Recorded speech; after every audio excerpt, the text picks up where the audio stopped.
And good evening. We are live at Lawless and we are V2A Wasteland Chronicles.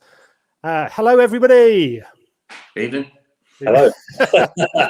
Afternoon, good morning, whichever time you watch this video. Oh, my God. It's going to be one of those. So with us, we have the legendary Mick Ramsey. Let me get that right in the middle. Excellent. So Mick is a compare host and a regular at Lawgiver, Lawless, and all things DSDC. Afraid so. And like a bad smell. like a bad smell. And over on the far right, we have Dave West, other co-creator of the V2A Wasteland Chronicles. How's it going, Dave? It's good, thank you. I've had my second COVID jab today, so I'm there. Oh, you're there, yeah. Well, so do you know what Gates is tuning in as we speak? Is that what you're saying? Yeah, I'm waiting for the superpowers. So I had the Pfizer one, so that's messed with my DNA, I think. Bill Gates has you now.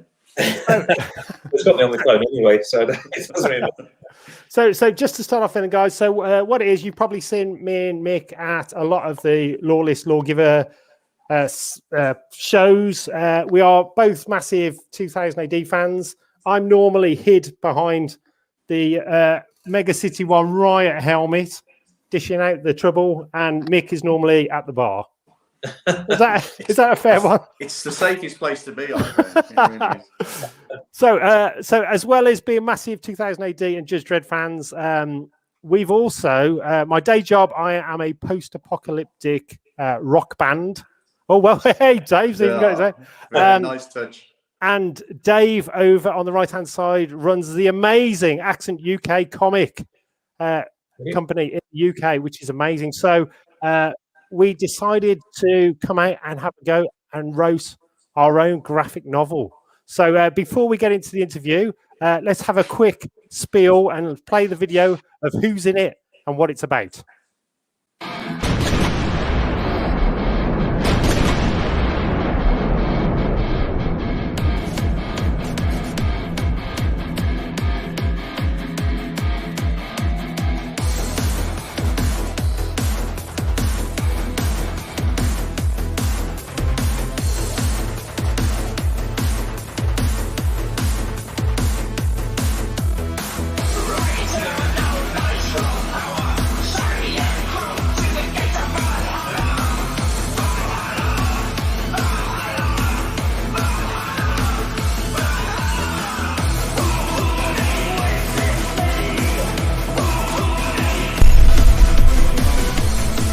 Hi everybody, I'm Drone. And I'm Dave. And we are the co-creators of the V2A Wasteland Chronicle Doomsday graphic novel. The first in a series of post-apocalyptic comics coming to you. Glad you said that. Very good, Dave. My day job, I'm the lead singer of the post-apocalyptic band V2A. So you may have seen us in some of the post-apocalyptic festivals or some of the festivals around Europe and the US. I'm the co-founder of an independent comic company called Accent UK.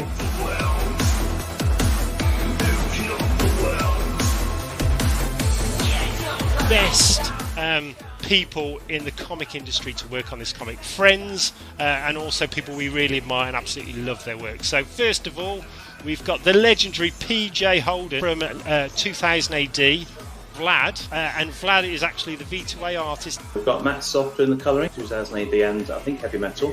Ryan Brown, who is the cover artist for Marvel, DC, 2000 AD. Ryan's art is just absolutely breathtaking. Gustavo Vargas, who's a Peruvian artist.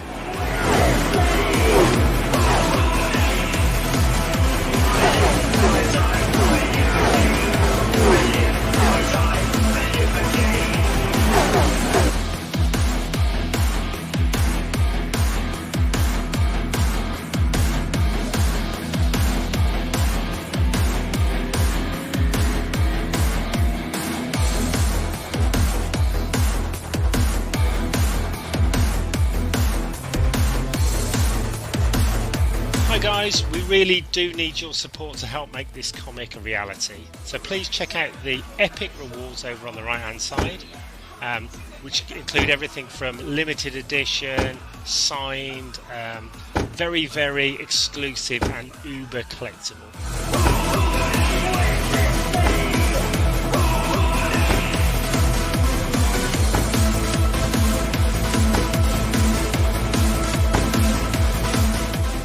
There's even a reward where you can actually get your post-apocalyptic character in the book and in the comic books.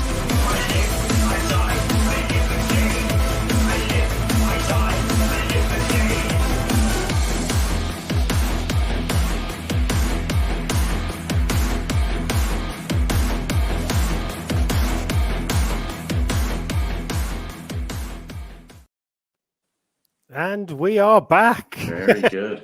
Very good indeed. Just one quick one on that, guys. Kickstarter has finished. It was super successful. We were over 800% backed, and that has now gone. So it is at the printers. So over to you, Mick, as the compare for tonight's interview. I mean, just to touch on what you just mentioned there, the Kickstarter being closed. Just the amount of time it was actually met its target. So it was 4 hours, was it? It was 4 hours. How did you feel about that? Literally, I got, well, for me, I got a phone call from Stig, who's one of the V2A cronies, one of our helpers, guys, and he actually woke me up at about 8 o'clock in the morning and said, "We've hit the target." I was still flat out and completely asleep. It's really good. So we kind of you can see in the first few days you get really active, so that you can see the graph. They show Kickstarter. You can see all sorts of visuals of graphs and things, and you get a message. Each backer comes through. You get a message like there's constantly beep beep beep beep on your phone, and then you look at the graph, and it's tremendous. Because once you hit your target, you can relax because you know you've. Yeah, I mean, I suppose from being a publisher's point of view, it's anything like this can be a bit of a risk financially. And this isn't your first Kickstarter, is it, Dave? No, I've done I think 10 now in total. Right, okay. You've been around the block then, so. So it's kind of because Drone was very hyped up because he's the first one, so he's all yeah, and I'm like it'll happen. Just relax. So it's like I think once the coffers start coming in, you relax a bit, don't you? Yeah, well, you get people drop off as well. So Brad said, it's like Drone said, "Oh, we've lost a few. What's going on? What's going on?" I said, "It happens. You have to. It's a long game." I mean, you had some amazing rewards, didn't you? There was just I think was the one was £800 or something, was it? That went straight away, and we've got a few of these guys. So it really helps as well because it's not just a comic. It's sort of based on V2A and the Wasteland and all our mad post-apocalyptic world. So we've got like 20,000 odd fans on Facebook, and we headline big festivals over in Europe, in UK, and also the Wasteland Weekend festivals over in LA, the biggest Mad Max festivals in the world. So because we headline all that, we've got a big fan base. Yeah, I mean, for people who aren't aware of what Wasteland is, can you just describe it very briefly? It's lunacy, complete lunacy. So what it is, it's run by some Mad Max fans, and it's North LA. It's the biggest Mad Max festival in the world. They get around 20,000 odd people there a year. It's so big now they own their own part of the desert. It's all themed for 5 days. You go there, there's a Thunderdome. We hang out with the War Boys. It's crazy. It's just lunacy. It is absolutely lunacy. And there's no shops there, so you can't buy anything. So everybody swaps or just hands stuff out.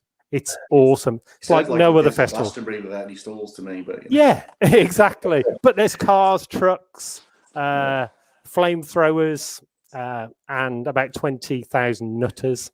Scorpions, spiders, tarantulas. Have you been to it, Dave? Or? No. We're trying to entice Dave over. So we're also headlining the Mad Max 2 40-year anniversary over in Australia next year. Oh, fantastic! So super excited about that, and also we might be Mad Max films, to be honest. The second one, amazing, isn't it? Yeah, it's fantastic. So obviously you've got Dave to my right as I'm sitting here looking at it. Yes. Kevin to the left. Dave's obviously been around for quite a while in the comic industry. I mean, did you pick up, was it an Eagle Award in 2010? Was it? Yeah, I did. Yeah. So we started. So Excellent UK has been going for about 20 years now. Okay. One of these things that's kind of a hobby. So I kind of work in IT as Drone does. So there's no creativity in IT. It's very kind of rigid. You do the work or they don't. There's logic to it. So kind of comics was a kind of creative outlet, really. So. Right. And started off as just a little hobby, just me doing the little. Actually, I sold them through a guy called Shane Chebs, who's. I know Shane, yeah. So he used to take comics around because there weren't that many cons in those days. About 3 in London, 3 in England, I think. So he used to take around the marts and sell them for us, which is to give them the next issue. And then I kind of collaborated with a friend we just happened to be in Manchester together, and we said, let's create a little collective or company, and we can share table costs and rent hotel rooms, get twin hotel rooms, reduce the cost of everything. Yeah. Just to get our comics out. So that's where Accent UK came from. And we started with loads of anthologies where we get lots of people contributing to a theme, different artists and writers. We don't pay them because there's no money in it. And they'd be nicely published. We give them a load of copies for their portfolio and we sell them, at cons. And it's just grown from there, really. So, yeah, it's I love it. I love the hobby. I love the. How do you feel getting the Eagle Award? I bet that must have been an absolute thrill. Yeah, it's kind of a strange thing. Yeah, it's kind of because people sometimes call independent comics vanity press. It's kind of like, oh yeah, and some of it isn't great. I'll be honest. Some of it is astoundingly good. But there's no kind of you police it yourself. So I have my daughter edits my stuff, and she's as harsh as you can imagine. But typically you just do stuff and send it out there, and it's just. So to win that was kind of my peers and certain people in the industry voting. We've arrived, sort of thing. Yeah. Yeah, it was just it was really nice. Yeah, great. So obviously, independent comic publisher, Mad V2A frontman. How did you guys get together? No, in my head, I can see Kevin, as I know Kevin. Sorry, Drone. I know him better. Yeah. Kevin to me is like an excited puppy all the time. He's always excited about everything. He really is. So I can imagine him bounding up to you at some events and just going, well, it's funny, really. So close. You're close. Very close. Yeah, we're doing the first. So there's an Asylum, the comic, a convention called the Asylum Steampunk Convention in Lincoln every year. Lots of cogs on hats. So it's on me. Yeah, cogs on hats. Yeah. So we did it. So one year we thought, why don't we just do a comic, an anthology comic about the people? They dress up, they have their own personalities, their own personas. So I'm Lord on whatever, and they have a real story. So we thought, why don't we do a comic about those characters and their stories? So I spoke to a few people, and we started doing this thing. And I got an email from this guy called Kevin, said, we must be in the comic. I'm like, so who are you? We're V2A, we must be in the comic. I was like, V2A. Yeah. Oh my God. Dear. I said, well, it's a bit too late because people don't realise how long it takes to do a comic. And so I think, Drone, it's probably a few months, maybe 4 months before the Asylum, but it was all done then. It's all printed and everything. Because it has to be. It takes ages to get the writers, the stories, the art done, and the editing, and it just takes a long time. So I said, I'm sorry, you can't be in it, but you can be in issue 2. And he's like, oh, okay, we've got to be in issue 2, right, fine. And then I contacted Drone when issue 2 was, which was not long after the Asylum, to be fair, to start building the next issue. I said, yeah, just, and it was very hard because you're too busy touring and stuff to get your time. So I ended up writing the story based on what I thought the characters were, based on one of their songs loosely, connected to one of their songs, Toxic. And then we kind of collaborated more on Drone and then got time. And he said, yeah, that's good, but that's not that. And I want him to be a bit more this. And so we kind of collaborated to a degree on the first one, but loosely. And then when the pandemic hit, of course, Drone couldn't go out. For a year. Therefore, he kind of, the way we're kind of working is not like anything I've ever done before. But Drone kind of blasts. You're right. It's just like so excited. He just blasts all these ideas at me. This is a character. This is that. And I go, right, okay, and I've got this thing, which is a loose kind of script, more scenarios and things, and just madness. And then I kind of then try and weave bring out the characters a bit and weave a story through it. I send it back to Drone. He goes, no, that's not what I meant. I meant this, that, and he'll and it goes back and forth a few times. And I think it's not something I'd ever come up with, and the kind of craziness is something that's not natural to me. So I'm quite boring. So I think it's a great thing. It stretches me in a way that I wouldn't have gone. I think it works as well because Dave calms me down. I'll try. Because I've got all these stories flying around in my head, and I sort of put like a brief overview of what the hell's going on, and then try and decode it to Dave, and then we play table tennis. But I think it works really well because it's something completely different. It's quite edgy and really fresh, like when 2000 AD just started off, because we're not trying to be anybody else. We're not trying to copy somebody. We're our own thing, like the band. It's our own universe, our own characters. Dave, the stories have been ace so far, haven't they? We've got the first 5 books already mapped out, so it's very detailed. 5. Yeah, But I think it's these 2 issues. Yeah. Okay, got you. Oh, okay. Yeah. But it's all planned out in fine detail of the Okay. characters, background stories, where they're going. Yeah, Got and you. you kind of have So to you do mentioned you that. had these. Sorry. Carry on, Dave. Yeah, no. So you kind of have to have the longer vision, because you want to see things into the earlier issues that kind of feed into it. So it's not just episodic. You've got these threads that kind of, you go, I remember that, and you go back and go, that's that guy, you know. And it's kind of things like that. It's all interweaved. Yeah. Yeah. See. It is Like super Tales of the exciting. Unexpected, it's all interweaved. but also it's super edgy, and it's like 2000 AD. It's amazing. We got some amazing artists, and it's gritty. It's got some dark humor in there as well, and you can't really see what's coming next. It's a great story. The artists alone, obviously, you've got the legendary PJ Holden, which was, Yeah. When I saw PJ's name was attached to it, I was, little squeak came out. Like, oh, it's gonna be amazing. So, as well. That came about. In the UK, I mean, you got Matt Soft, so he's your go-to colorist, is it? Yeah, he is. We're discussing artists, and I've got a few artists that I use for things. And in discussion with Kev, it was kind of he said, "Well, I want someone like PJ Holden," and I said, "Well, why don't we ask PJ Holden?" and that was how. Did you have his number just handy? Just so you know. Well, we've contact through Twitter, the power of the social media. So because I'm connected. It's amazing the people you can stalk. It's frightening. I've spoken to him at the Northern Ireland MCM back in the day. So got you. He was aware of me. Fantastic. And obviously, you got PJ, Matt as well. Yeah. Brian Brown's doing an alternate cover, which I can show them on the screen. Hold on. This is hold on. Look at this. See. Look at that. Beautiful. Amazing. I mean, absolutely stunning. So is that digital, or did you do an acrylic one, or? That one's digital. Okay. But we are getting some acrylic ones for the next. Also, just to keep it really exciting, because as I said, we're not your normal comic company. There is only 999 copies of this and the Vlad version for issue 1. Okay. About half of them went already on Kickstarter. So get a copy while you can, because these things are going to be super collectible. And have you got Vlad's art for it as well? Hold on. I will show you that one as well. This is Vlad. So Vlad does all our T-shirts, which were printed by this awesome guy. We have amazing Doomsday T-shirts, which are the best ones we've ever had. He does all our artwork, and we had all our photos done by this mad German guy. But also, which is a bit different, the comic has celebrities in it as well. Okay.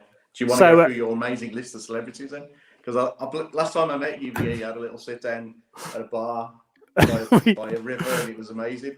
And you were just blasting me with celebrity names. I'm like, whoa, hang on a minute. So give us the full list. Okay. Do you want to go first then, Dave? Oh, you do it all. I don't know after, guys. Oh, okay. So first of all, for any Mad Max 2 fans, Emil Minty, who's the feral kid, the little kid with the boomerang, he's in our graphic novels going forward as his own character, Boss Man, so you can actually see what happens when he grows up, which is awesome. That's going to be amazing. We've got the legendary Mark Sexton, who is a 2000 AD artist and also is the storyboard artist for Mad Max Fury Road, the new Thor, and dare I say Furiosa. Ooh. Mad Maxine, as she's known. Yes, totally. So we've got him. We've got Dana Grant, who is she was the lead stunt lady in Mad Max Fury Road. She was a stunt double for Furiosa and was in the latest Wonder Woman film. So she's really cool. We got Greg, who is Greg was the main gun stunt guy in Fury Road, and he was the director of one of the bits to do with Fury Road, and he also did Happy Feet, and he's done other stuff. So he's one of George Miller's right-hand men. So he's in it. Happy Feet. Happy Feet. We've also got who else have we got?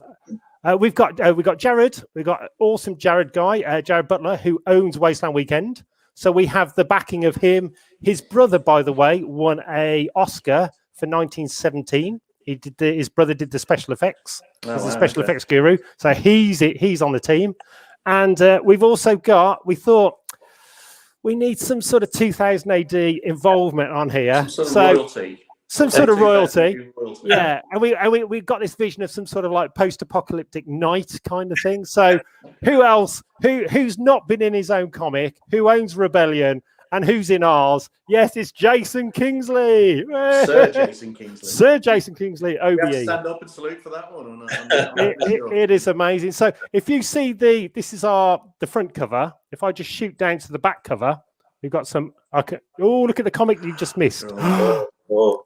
So on normal comics, where you get like as read by the Guardian or whatever, we've just got crazy ones on the back of ours. This sums up. So Paul Kundalini, he's actually in it. He was in Mad Max 1. He's the guy who has his hand ripped off. Oh, okay. So Paul wants his hand back, and that's a bit of an ongoing joke. Makes Mad Max Fury Road look like a positively tame in comparison. That's Mark Sexton, the legendary Mark Sexton. Jason Kingsley, OBE, Sir, as we like to call him. Really excited to see what the team have put together. He is awesome, and he's very excited about everything. And then we've got Greg Borsam on there, who's prepare for contortion of your mind as your eyes are seared to the page like roadkill in a blazing post-apocalyptic sun. A must read. This sums up our comic. It is.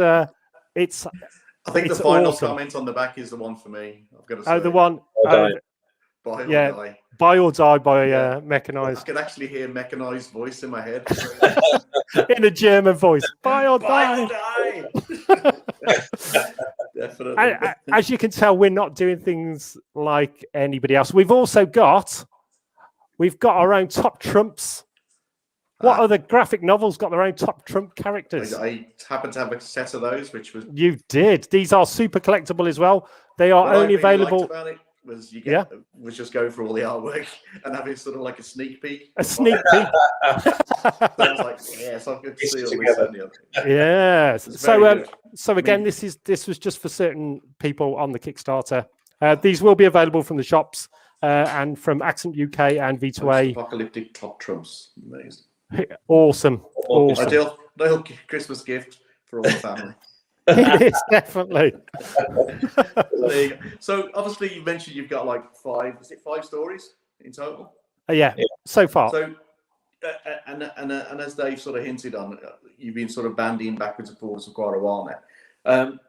Do you feel with lockdown it's give you the creative window to do this, or is it a case of lockdown has just gone, right, I've got so much shit going on in my head, I need to get it down on paper? So what's your feeling about? For me personally, before we go over to Dave, as Dave said, normally if there wasn't a lockdown, we'd be doing 17 festivals a year, 18 festivals, traveling to Europe, traveling to America, and literally you fly out, get somewhere, eat, play the festival, fly back, sleep, get ready for the next one next week and stuff. So it just destroys, it's hard to write music or just do anything. Whereas being stuck in the house and not being able to go out for a whole year, we've wrote 2 albums and about 5 graphic novel stories, and we've got 2 other big things coming up which we can't announce yet, but they're really big. Not even a hint. Come on. An exclusive for the viewers. We can't really say, but they're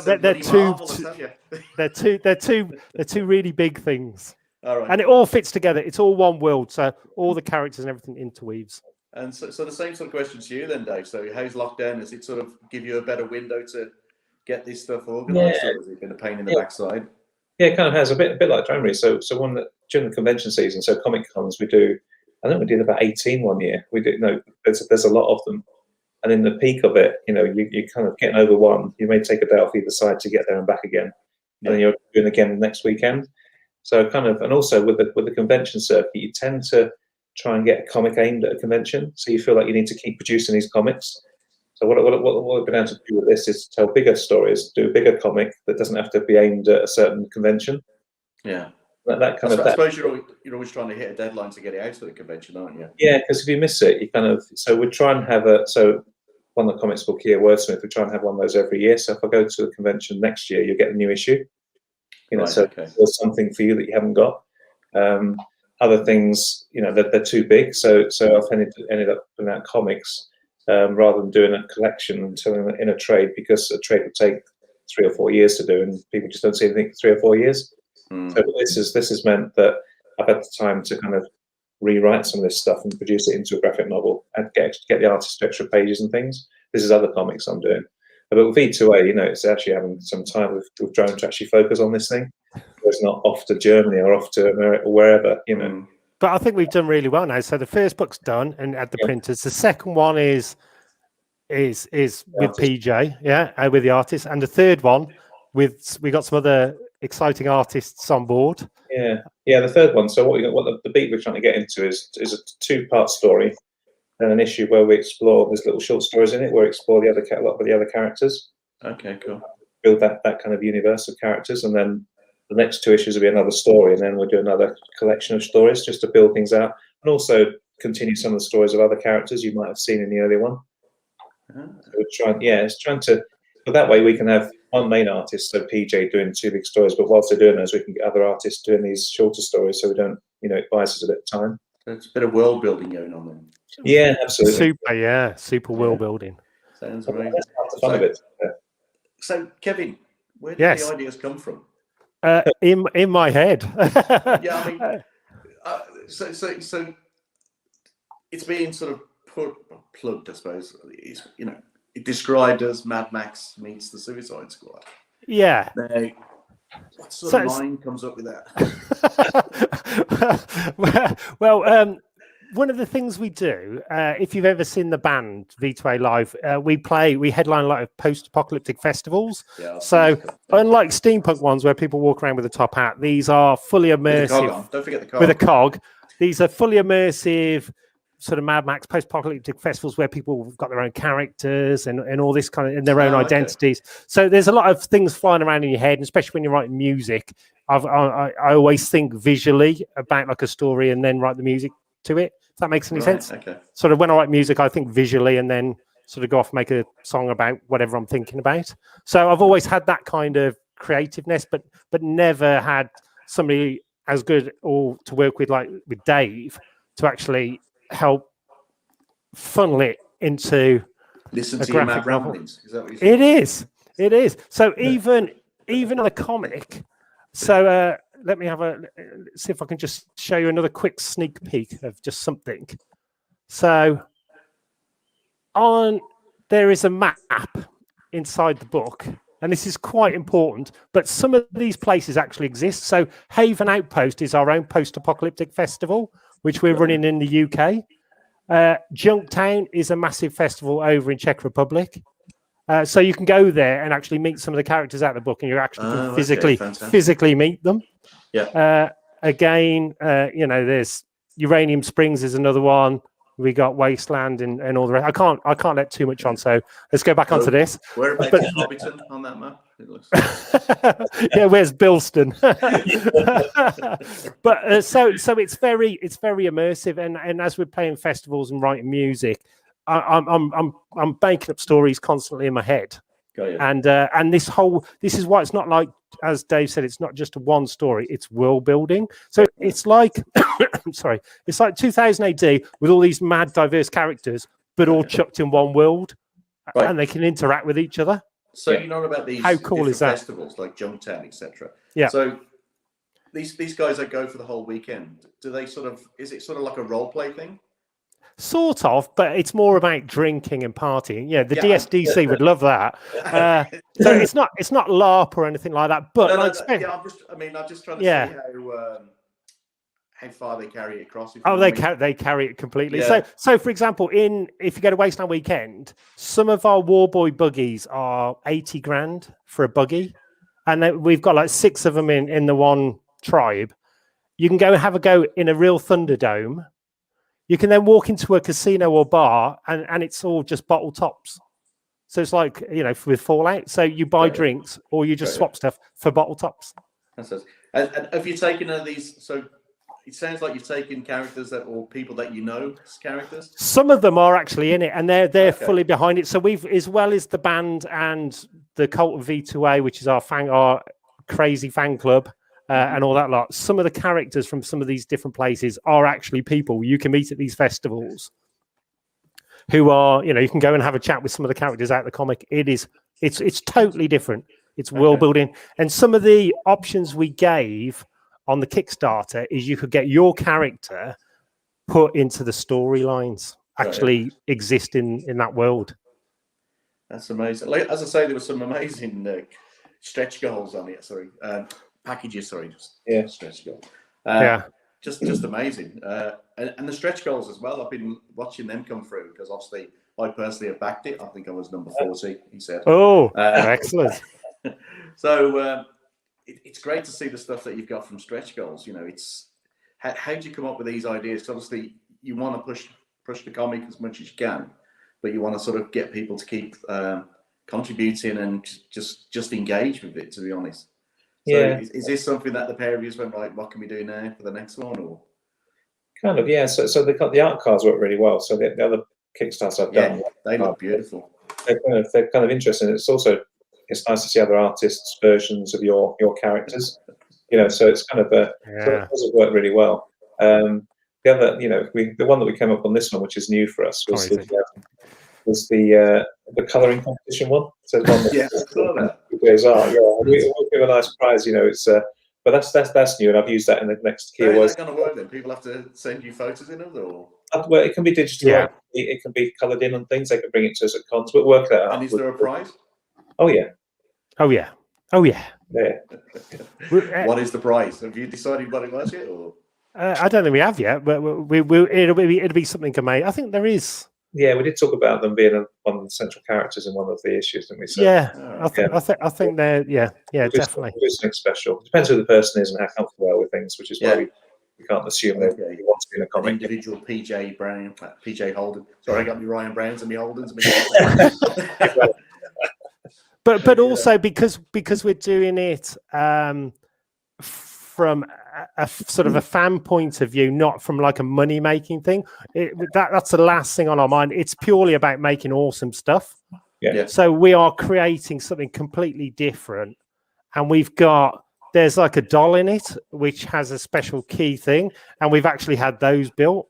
Yeah. We've got. Yeah, Tim Burton would be proud of that. Tim Burton. We've got loads of crazy stuff. We've got there's things called locusts, and we are building all this crazy stuff. And it's from what we've actually got lined up in the future is even more out there. But it's awesome. So if you're really interested in something fresh and different, that will actually be really exciting. You can't wait for the next copy to see what's coming on, and then also come down to one of the festivals and meet half the characters. Yeah, that'd be good, definitely.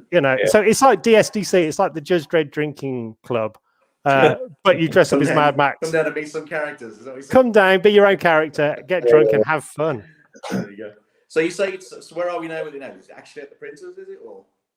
So it's at the printers. So yeah, he's asked a question about the spine, so I know it's being printed. So I think it's imminent next week. I'm expecting. I'm going to email him this weekend to make sure he knows which address to send them to. So I've got a storage lock. I can't have them sent to my flat because it'll just 3 flights of stairs with 2,000 comics will kill them. And then Drone's going to come down and we're going to do the signings and numbering of issues, etc. And then it'll take half away and I'll keep half. So Drone's going to manage all the merchandise kind of packs, and I'll send out the comic packs. There's a lot. My post office man loves me because he gets a commission on the put through. So you don't want to stood behind you in the queue. Is that what you're trying to say? I try and just do a number at a time and circle around because it does. I can't just go like 7 boxes and go there. You go, the most man in the town. But also we've got things like we've got medals which are unique, so you can actually add them to your armor. There's awesome T-shirts created by somebody quite close by, which is really good, or printed by somebody very close by. Awesome. We've got some amazing stuff coming up, and we've got so many really good ideas about different and new things for the next book. there's some massive stuff coming up, and also we've got some interest from big parties watching what we're up to. Cool. That's all I can say. But it's exciting times. We have a lot of people watching. Man, I missed you tonight. You can't tell us this. You can't tell us that. We struggle to keep it quiet. But yeah, and so about Kickstarter, I just say all these little extras and things. If you miss them on Kickstarter, you tend to be lucky to find them elsewhere. So some of these things, if they go in Kickstarter, we print a few more extra, just as much to go in case things get lost in the post as anything else. But when they've gone, they've gone.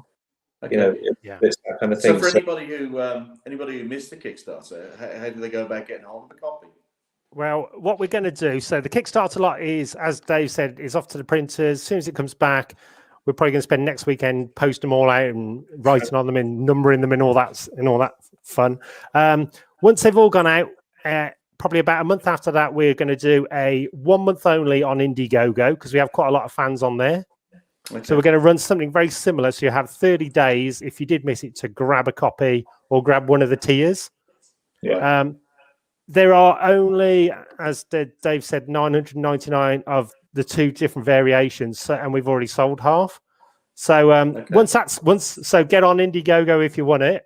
Straight after that, it'll be available in the V2A web shop and also the Accent UK new web shop, which is awesome. And then we might sell some at festivals. There may be some going to. We won't even make it to comic shops for this version because it will all go. We can play a festival and we can sell sort of 500 odd at a festival at a V2A gig. So if you really are passionate about comics, look out. We've got a Facebook page called V2A Wasteland Chronicles on Facebook. So there's a Facebook group. So get on there and you'll get the latest info on what's going on. But as I said, with Ryan Brown and all this lot, only 999 copies ever. Yeah. And over 50% is already gone. So guys, if you get a chance, get one. This thing's gonna. I mean, I've got to say, as you know, I'm a big fan of Ryan Brown. I've got quite a bit of his stuff, and I've started buying his alternate covers, and they are getting very difficult to get hold of now. Yeah. So as he gets larger, obviously because he's Marvel and DC, mainly Marvel, as his stuff comes out now, it just seems to sell out quick sharp, especially the alternate covers. So if it's only, 999. That's. Yeah. I'm pretty sure the last Brian Brown cover I bought was about 2,500 limited. So your one's even half of that, scarcer. Yeah, and it's not a DC or anything like that. So this is purely. But the trouble, the Eagle Award-winning Accent UK production. Well, and also because this hasn't been really pushed out yet, we've got thousands of Mad Max fans out there, and they all want it for Emil Minty, the Feral Kid. Yeah. So we're trying to get any UK-based comic fans, guys. Get yourself a copy quick, because it's going to be one of them things. Yeah, because you're going to see this on eBay in 6 months' time. Go, bloody hell! Wish I'd have bought that one. As I say, I'm a big Ryan Brown fan, and I saw his stuff on eBay, rare covers. His Spider-Man stuff. I think it was his Joker one that sold out instantaneously. And then you see it on eBay for stupid money. Yeah. I just happened to buy 3, but it wasn't me. I'm not one to read, 2 to store. Exactly. Mentality. There's grey ones behind, just in case. If you need one, drop me a line. So going forward, then, so you're at the printers, possibly on your doorstep next week, Dave. Yeah. How's it looking for episode 2 or volume 2? So volume 2, so I think PJ's going to start the artwork in July. So it's had the script. So we need to reach out first to these. So once we get a bit closer, we'll reach out to the people that backs those to be in the comic for their their characters, so photos, photo reference, and a little bit about who they are. If they've got a particular character trait or something. And then we know where we're going to insert these characters, but we just need to get their pictures effectively. And then we'll send that reference to PJ so he makes sure that we've suggested on the pages and the scripts where to put things, and we just say these are the people to put in those places, and then it's once PJ draws it, we tend to do batches of sort of 10, and we send those to the colorist. So Matt Soff will be colouring them sort of just behind PJ's art, and so we're looking to do a Kickstarter the same kind of time, sort of over Christmas time, that kind of. Yeah, sort of about early December. Yeah, December through to January. So we're aiming for that. So everything seems to be on track. Just shows you how long the process is, as you mentioned earlier on. You know, it's just... yeah, it's not quick. I mean, if you want it to be good, which we do, you know, quality. Yeah. Pay for proper printers. We don't. You can pay cheaply at the printers to get less of a quality product. Yeah. But we just want everything to be as good as Marvel would do it or DC. I mean, it's something you want to be proud of as well, as you know. Yeah, absolutely. You all that work goes into it. If you print it and it's not as good as it could be, you're thinking, yeah, short here. So I remember picking up comics back in the 70s and 80s, and the paperwork they brought toilet roll stuff. Yeah. Absolute abysmal, you know, especially the Marvel UK stuff back from the 70s. Yeah, it's probably anything lasted. Really, it's just the same, isn't it? Yeah, absolutely. Yeah. So you know, so we do. So it does take a long time. We do get it edited. I'd say my daughter's done a degree in English literature, so I'm putting her to use. So she edits, and she's quite. Keep scowling at you, Dad. There should be a comma there. Well, yeah, it is. Yeah, but it's also, wait a minute, the guy does that. How can you do that if he did that? You're thinking, okay. So she is very good. If in the house editor, you know, a bit harsh and blunt. but also because we're lots of scowls across the dinner table. But I think because we're aiming to create something really fresh, really original, and the best quality ever, you know, that we possibly can. So, you know, with PJ Holden, Ryan Brown, because this has gone, you know, we didn't know if we were going to sell £50 worth or whatever, but we did 800%. And the next one, we've already got a ton of people already excited about the next one. So it's going to be even bigger. So then it gives us the room to then go around and say, I really love, you know, Bisley's art. Let's get him doing a cover. Or whatever. We've got that power and the backing now to go. Let's do just cool really stuff. See a Glenn Fabry cover now. Now you've mentioned it. Well, everybody's on the cards. Everybody's on the cards. And that's the great thing about, you know. I mean, I've known Drone for a while, and we go to cons, and we've gone to cons together in the past, and we've met people like Ryan Brown when he was first sort of on the scene. And you know, and Ryan's always been great company. He used to come out for a drink and stuff like that. So I think the great thing about this, it's all people that you sort of met and hung out with. Yeah, definitely. And just gone, we'll happily help you out, sort of thing. Yeah. And that for me is really exciting, because it's just like, it just shows you the power of geekdom to a certain extent. You know, it's just like, you know. Definitely. And we're getting to the point now where we're getting 2000 AD artists asking us if they can assist. Can you mention any names? No, we can't, but it's very exciting. But so that's good. So as well as us talking to all, as you said, all the artists we know and we really love, we're actually getting people saying, "Man, love the stuff you're doing. I'd like to." Yeah. So basically everything we make from it is reinvested back into it. So we can do the top trumps cards. We can get Bill Sinkovitz cover. Please. Oh, now you're talking. We've got. You should see our master plan. We have a master plan. V2A world domination. It is. It is. Yeah. But it's good. It get bigger and bigger. Yeah. So the more people support it, the bigger it can get. You know, that's the way it will be. And as Dave said, all the money that we make are just being ploughed straight back in, just so we could do bigger and more awesome stuff. Yeah. So if you are a fan of like Bills or anything like that, and you think, bloody hell, wouldn't that be the comic's awesome? We've got Ryan Brown, got a Bisley one. This is awesome. And then suddenly there's a Bill one. This is how our mind works. We are as bigger geeks as the people read the comics. So we want to do the most awesome things ever. If we've got the opportunity, we're going for it. It's a big comic toy box, exactly what it is. It is. You get one life, and we're living it. Yeah. Brilliant. Absolutely brilliant. So how are we doing for time? I think we've got about 5 minutes left. 5 more minutes. Okay. Right. So with regards to the Kickstarters, so how do you feel that's developed over the last few years, then, Dave? So when I first heard about Kickstarters, I thought it was a bit of a con, if I'm honest. I thought, well, if you're going to print a comic, you should put your money where your mouth is.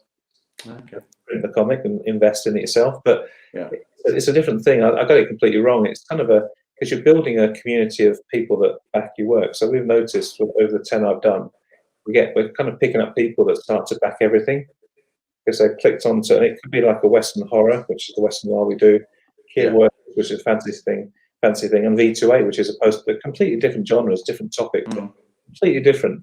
but they back it because they like the quality, they like reading what we've written and stuff. They just support what we do, and that's the bit I missed. It's that kind of collective community thing. So people want to see you and help you produce more stuff, which is really, really nice. You know, going through comic shops, it's very fire and forget, as we call it in IT. You send it out. I don't know what happens to it. It's going to be sat on the shelf. Someone could have bought it, reading, loving it at home. That's it. You never see it. Yeah. Whereas at cons and Kickstarters, almost like a con, that you do start getting a reply. They send you messages, you reply back. You build that kind of relationship, I guess, with people. I think it's great, Kickstarter. It certainly helps independent publishers. So the old kind of diamond company that shipped to all the comic shops are quite hard to do historically because we're very small. And why would a comic shop invest in something they've never heard of, by someone they've never heard of? But you know, it's just they got to buy all the X-Men titles they can't afford to. Whereas Kickstarter kind of bypasses all that and goes straight to the guy sat in his living room wanting something different to read.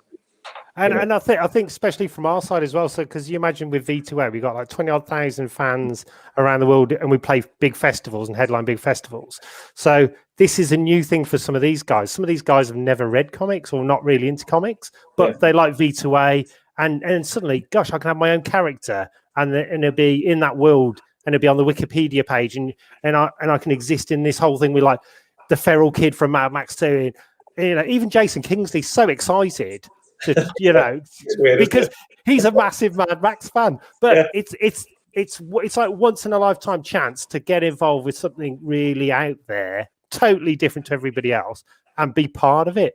And you go, hey kids, this comic's awesome. By the way, go to page 7. That's me there with the axe and the flamethrower, and it's like, but you know, but it's not done tackily. It's all interwoven, and everybody's got like some of the characters we've got. Some of the guys who've backed us, their characters, even just meeting the guy, you think, bloody hell, you look like you've just come off a film set. They're amazing. Yeah, the £800 backer looks really impressive, doesn't he? He's awesome. They're fanatics. And also, I think with the Kickstarter as well, and with that whole crowdfunding, they're with you with the journey. They want you to succeed. They're there to help you. And it's one big team. And I prefer that. It's far better than, as Dave said, just writing something, throwing it off in a comic shop, and you never know if anybody's going to buy it or who they are. This way, people are at the start, and we're going, by the way, guys, we've got, we've got the cult of V2A. So what it is, Mick, is our hardcore fan club is called the cult of V2A. And the idea is if I meet anybody from school and they ask me what I'm doing now, I can say I'm a cult leader. which is highly entertaining. But we've done patches. Be careful how you say that, though. You know. I know. Yeah, we've done patches for them, and it's got V2A cannon fodder. So it's just awesome fun.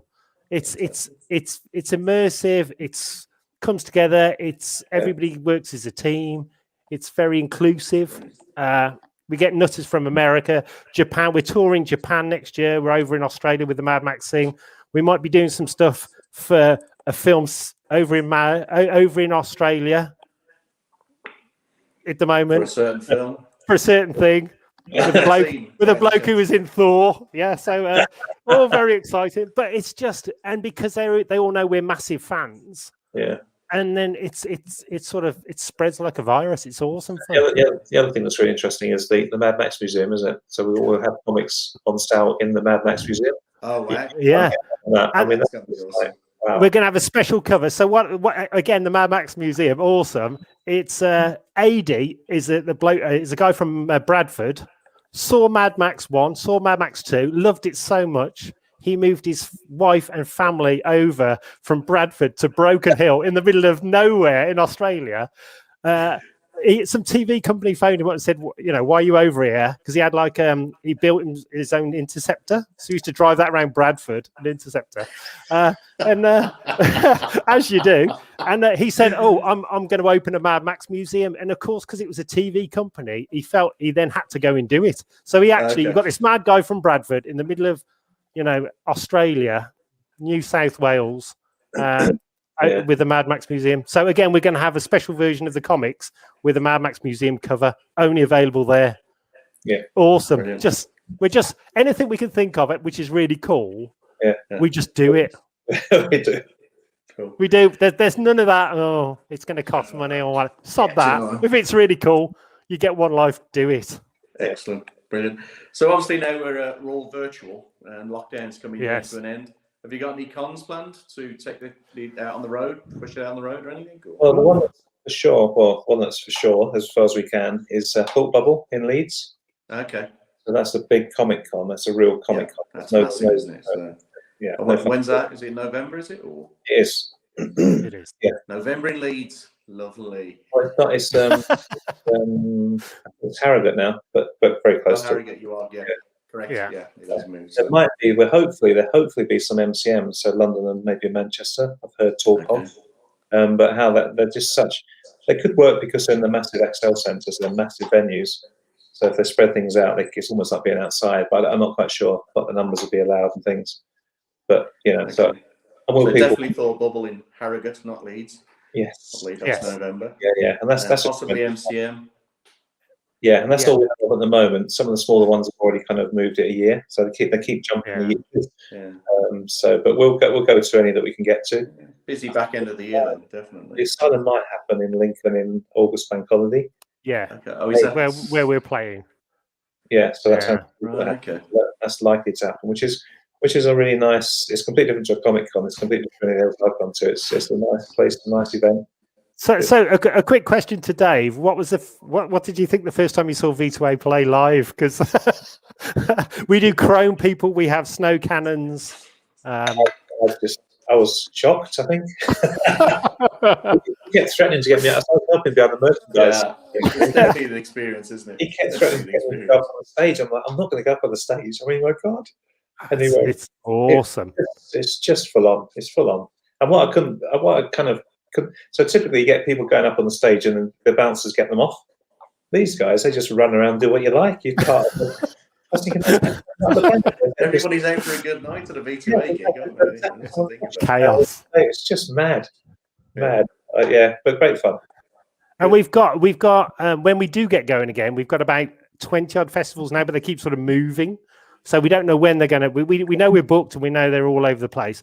But once they do start, we will announce all that, and that's load in the UK, Europe, and America. But we don't know about America if we can get there this year. Who knows? Next year is definitely Australia and Japan as well. Okay. So cool. And people can find all this information where? So we've got there's a website, so AccentUKComics.com, so www.AccentUKComics.com. You can find a lot about that, Accent UK, and then the comics. V2A, you've got your own website, haven't you? Yeah, v2a.co.uk, and then also there's V2A on Facebook and Accent UK on. And if you go to one of those, we'll link everybody else to it. But we have got our own V2A Wasteland Chronicles Facebook group, just full of nutters who love the comic and dress up as the characters, or who are the characters? Who are the characters from the graphic novel? So. That's brilliant. Seems like you guys have been very busy and going to be even busier coming up from the sound. I just can't wait to get out and get out again. To be fair, I want to get out and play. Yeah. So I think we're coming to the end of the stream. So we have one quick question for you guys. We're going to finish with one of a clip of V2A playing live, both in the Mojave Desert at the Wasteland Weekend Festival. You have a choice. Choice number one is it was their 10-year anniversary in 2019, and because we're a little band from Worcester, we decided to take massive snow cannons to the desert and cover everybody in snow, which was highly entertaining. Again, this is the theme with us. If we just forget about the money side, let's just do stuff because it's really cool. Or so there's that one. Or would you like to see a mad Russian fan on stage with us, half naked? I'm going to go for the snow cannon just because I think it sounds crazy in the Mojave Desert. Yeah, I'll go for snow cannon as well. Snow cannon, and I'm going to ignore both of you, and we're going to have the mad Russian lady. So good night, all. Have a wonderful Lawless. Come if you see us at any of the festivals, please come over and buy us a drink. Hell yeah! Hell yeah! Awesome. Thank you, Mick. Thank you, Dave. Awesome guys. And watch out for the Russian lady.